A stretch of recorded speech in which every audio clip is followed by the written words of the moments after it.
என் வாழ்க்கை அழகாக மாறணும்னா நான் என்னப்பா பண்ணணும்? என்னப்பா இப்படி கேட்டுட்டீங்க?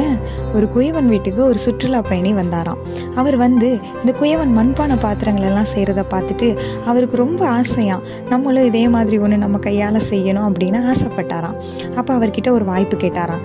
ஐயா, நான் செய்கிறதுக்கு எனக்கு ஒரு வாய்ப்பு கொடுங்க.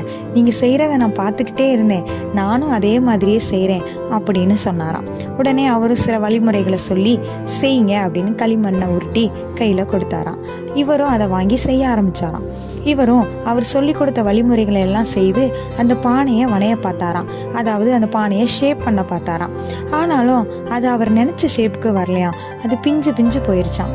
அப்போ உடனே அவர் என்ன பண்ணாராம், ஐயா, எனக்கு இதை பண்ண வரல, நீங்களே பண்ணிருங்க அப்படின்னு சொல்லி திரும்ப அந்த குயவன் கையிலேயே கொடுத்துட்டாராம்.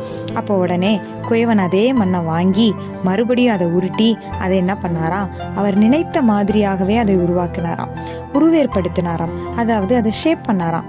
அப்போ அந்த களிமண் அவர் கைக்கு வந்த உடனே அது அழகான பாத்திரமா, அவர் நினைத்த பாத்திரமா அது வணையப்பட்டதாம். இன்றைக்கும் நாமளும் அந்த களிமண் தாங்க. நம்முடைய வாழ்க்கையை நம்ம யார் கையில் கொடுக்குறோன்னு இருக்குது. நம்ம ஏசப்பா கையில் கொடுத்தோம் அப்படின்னா அழகான மண்பானையாக ஷேப் பண்ணிடுவார். ஆனால் சுற்றி பார்க்க வந்தவங்க கையில் கொடுத்தோம்னு வைங்க, அவங்க நம்ம வாழ்க்கையை பிச்சு பிச்சு போட்டுருவாங்க. அதனால் பிரயோஜனம் இல்லாததை பிரயோஜனமாக்க ஷேப் பண்ண அவரால் தான்ப்பா முடியும்.